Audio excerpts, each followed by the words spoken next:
Happy Thursday, Sooner Nation. Welcome to the Sooner Surge, where we are here to give you all the latest Sooner sports content.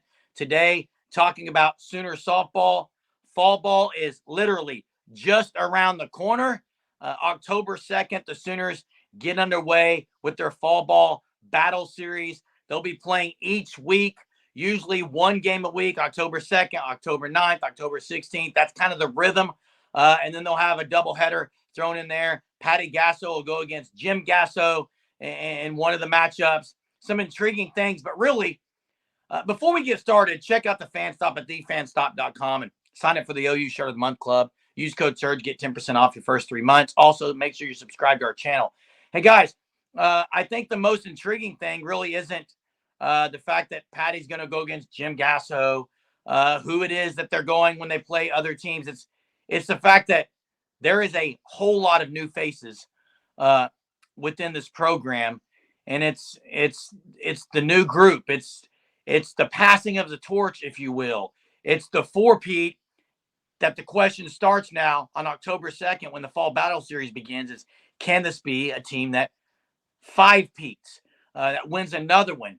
And it's going to be fun because you're going to have to become more familiar now and start learning new names, position groups that are wide open, pitchers, just across the board. So I think it's very intriguing as fall gets here.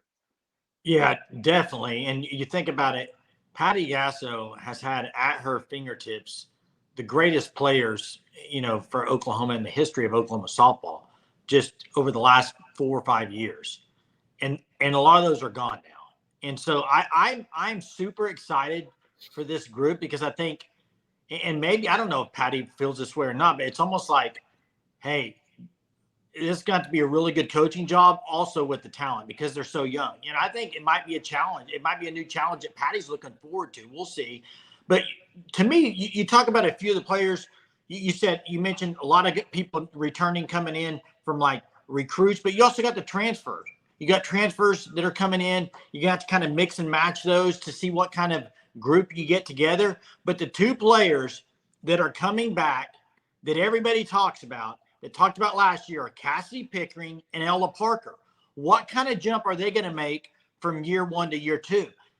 You could say that last year that you thought they were going to be really good, but I don't think anybody thought they would be as impactful as they were last year. So now I look at those two, and along with Sydney Sanders, who's a senior. I mean, this is her final year at Oklahoma. Those three, in my opinion, when you think, okay, who's going to be the leaders of this team? I look at those three as kind of maybe, as the leaders. Now, I don't know who they're going to pick as captain this year. Who knows? You also got some pitchers that are coming on that have a ton of experience. So we'll see. I think it's going to be very interesting. Also, one player I'm kind of waiting to see what's going to happen with her is Hannah Core. She's fought through a lot injury-wise. Is she going to be able to make an impact this year? I hope so. And we'll see. But I really hope so for her. Yeah, Jason. Really, when you talk about the returners, you obviously mentioned Sanders and the others as well. But you have Kirsten Deal and Peyton Monticelli. I think it's very intriguing to see what kind of role they're going to play on this year's team. Kirsten Deal last year, I know me especially, I expected her to maybe have more of an impact on last year's team than what she ended up having. Obviously, part of that was just due to the dominance and the greatness that we witnessed from Kelly Maxwell at times last year. But really, on this pitching staff, there are some transfers. And then there's Deal and Monticelli, as I said, going to be returning for their third and second year at Oklahoma. So I really look for Kirsten Deal, especially when fall ball starts, to see if maybe she can take firm control of a solidified role in the rotation. Can Kirsten Deal maybe become, not maybe in a sense the ace, but become a good player for this Oklahoma team, someone that we're going to have to rely on a lot this year, that Oklahoma will have to rely on, someone that's going to make big-time plays and big-time plays. Can that be Kirsten Deal? And also, another position I'm really intrigued to watch is catcher, and Isabella Emmerling, who transferred in. Kinsey Hansen, K9, the amount of clutch plays that she made for this team, the leader she was on and off the field. She's actually going to be on the coaching staff now, which is really intriguing, her and Tiara Jennings. But I really do look for those two things in fall ball as it begins, and really see what kind of players we see step up into their own roles and make more of an impact this year. You mentioned Emmerling. You also got Zaki. I think that, Yeah. and for me, there's the position that I think I'm really intrigued by. Jay, you mentioned the freshman from last year, Ella Parker, Cassidy Pickering, and then you mentioned Sydney Sanders. But there were two other freshmen last year. One mainly used in a pinch running role, and that's Maya Bland. I think she's going to see a lot more action, and people are going to be very surprised, I think, with what they see in her. And Nellie Mack. Nellie Mack, was redshirted, had an injury. I think it's going to be interesting to see where she fits. And then one of the freshmen, like Gabby Garcia, they've got so many middle infielders, guys, coming in on this group. But there's an outfielder, I think, that's going to push. And she's a local 918 lady, and it's Cheney Helton. Where is she going to be able to play center? I mean, she can play other positions in the outfield, but that's one to keep. There's just so many to watch, and that's what's going to be fun about the fall series. Jay, are there any other names to you that kind of you say, well, this is one? Well, a few things. I was getting ready to ask the question, who is this year's Cassidy Pickering and Ella Parker is what I was going to ask. But before I do, I was wanting to talk about that.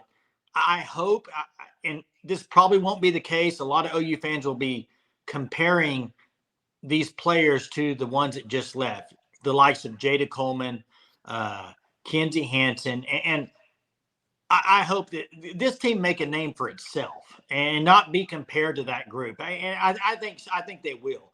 But Tia Malloy to me is going to be that one for me this year. I think you look at Cassidy Pickering and Ella Parker. I think Tia Malloy to me is the one that makes the biggest impact on this year's team. Yeah, Jason, I'm going to have to agree with you as well. I'm super high on Tia Malloy. Her sister, Kiki, is one of the best players in all of softball at Tennessee. So really, it almost gives her an advantage in a sense as well, as she's had the opportunity to learn from her sister, watch the great player that her sister has become at Tennessee. And I do think that Tia Malloy, now, not that I think she's going to start on opening day for the first game, but I think she's going to make her impact felt early in the season. She's going to find different ways to get onto the field and maybe eventually play so well that she earns herself a starting spot. Hey, real quick, Jerm, before you close out. Last year at this time, we were doing the video and we were talking about there's like 2 open spots on the team. This year, there's a bunch of open spots. And I think that's what's going to make this the most exciting battle series they've had to date. Last year, there were 2 questions. There's 2 spots, who are they are, and who's going to play stinking shortstop? That was the number one question last year, is who's going to play shortstop? Who's going to play shortstop? Who is going to play shortstop this year? I mean, that's a big question. To me, and we've gone this entire video and not mentioned really Audrey Lowry and what she's going to look like in this staff and fit in. But, hey, I think the biggest question for me as a Sooner fan isn't even capability of players and athletes. It's who's going to be the emotional leader of this team moving forward. They have so many emotional, passionate leaders. They've got to build that, and they all got to be their own. They can't. It's got to happen organically. We'll see what happens. All I know is we're 13 days away from the first pitch at the Fall Battle Series that gets started October 2nd.